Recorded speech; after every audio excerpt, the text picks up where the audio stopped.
did a really good job on Padula and Couture, and at the end of the game we didn't. I thought those guys drove us. They made big plays when they needed to. Had been playing really good basketball. I thought our defense in the second half was not very good. And the one thing lately that we've got to clean up that we haven't done early in the season is we're turning the ball over. You look at the way we played in the first half, look at what we did. We had forced 20 turnovers. We did some good things.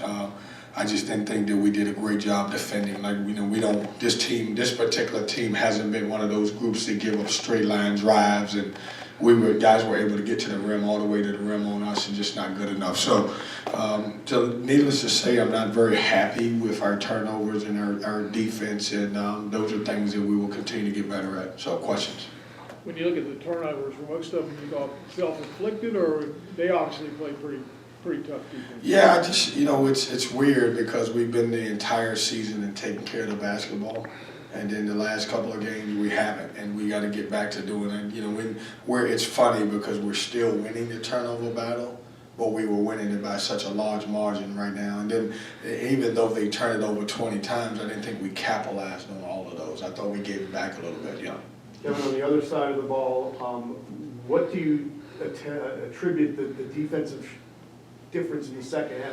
Was it a lack of intensity? Were they doing something different? Can you put your finger on it? No, I didn't think we were aggressive as we were in the first half. You remember the first half. JT really got after Padula.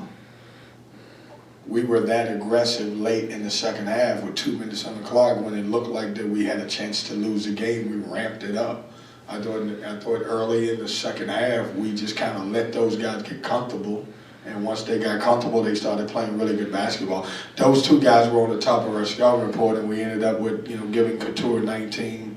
I know he got 8 of them from the free throw line, but they drove us. Like, we shouldn't be getting beat off the dribble and those type of things. And that's the disappointment, that we haven't had many games where I could tell you that defensively we were not very good. But that particular half, the second half, we were not very good, and our defense has really saved us the entire year. Were you happy with the shot selection for most of your team? Sometimes, not all of them, but I can go to every game and say that. I give those guys a lot of freedom, so I'm not going to leave out there and say, man, we took so many bad shots. I don't look at it that way. I just thought, we scored 78 points. That's enough to win the game. We gave up 84, and that's not good.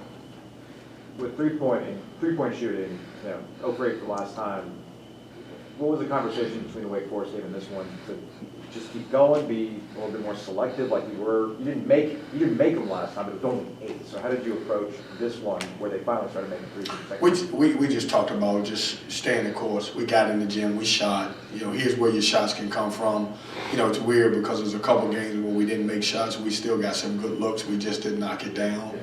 And I had a couple conversations with a couple guys that say, hey, man, we trust in you, we believe in you, you can take those shots, be able to make those shots. And we made a few today.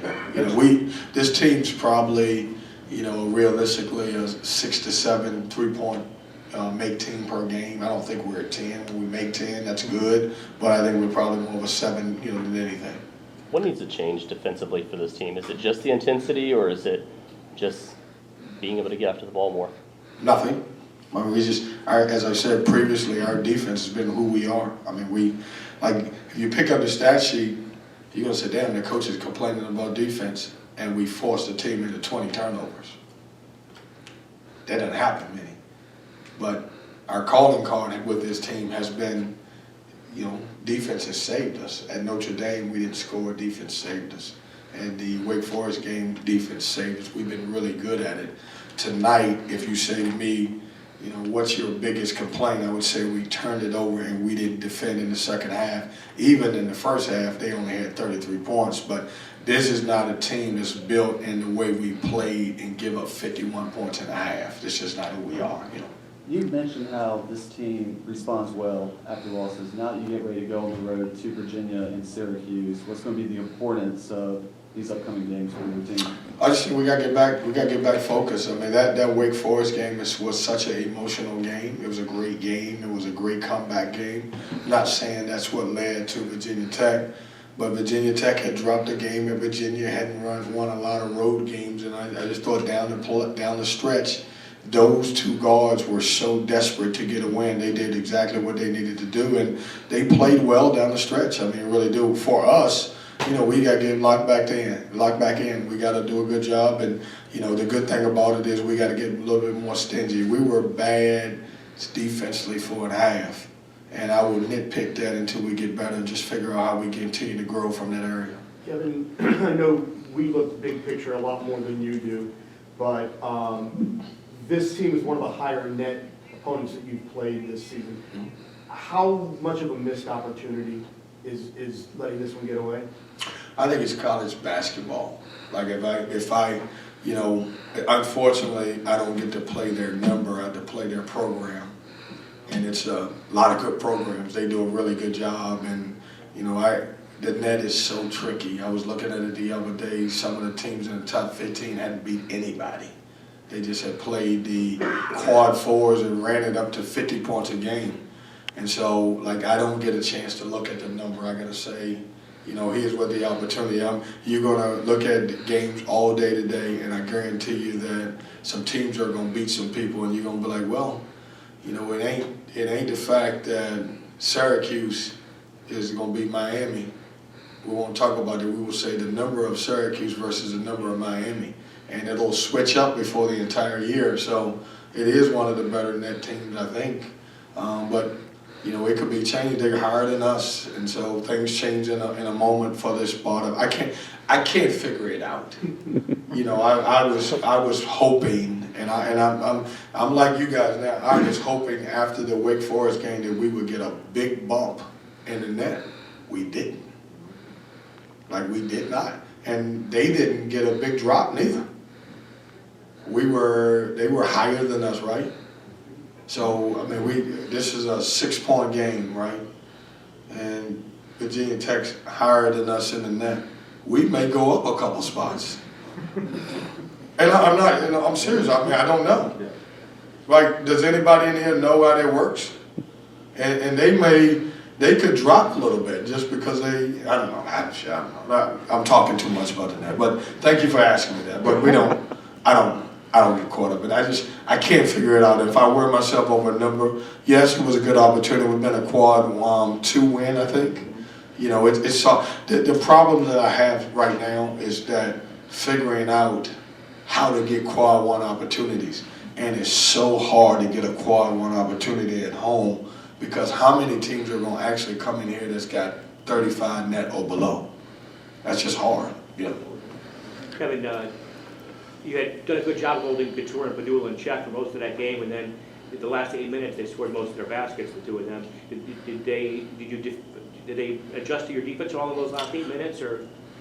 Yeah, I don't want to take anything from those guys. I mean, I thought they got really aggressive and they made shots and all that. I thought we did a great job, to your point, for probably 32 minutes and 36 minutes, and those guys made stretches. And it'll bother me because those guys were at the top of the scout report. They made baskets at the end. Like, if you pick up the stat sheet, you look at Padula, 13 points, 8 turnovers, but he had 8 assists. So I consider that a good game other than turnovers. And Hunter Couture, who seems like he's been here forever, who's a really good basketball player, he made big shots down the stretch. And it's easy for me to say we didn't do a good job, but I'm going to say they did a great job on their end. Yeah. In a game like this, for the margins on the bench, like the guys that come in at the end, Cam Woods played, Leon Pass, and Durant stayed in, how do you kind of determine, like, at the end, who's going to get in, who's not? Just kind of the flow of it, and looking at practice and see who's playing well in those situations. I know Breon came in, gave us a little spark at the end of the first half and made a jump shot, and as well as Ben played against Wake Forest, I thought he was just okay today, and so we didn't get that kind of an uptick from our bench where we normally get. I thought Mo had his moments. I thought Michael was okay. I didn't think we got the great injection of energy and play off our bench that we got in the last few games. Do you have any update on Jay Rice? Haven't played the last 2 games. No, just coach's decision.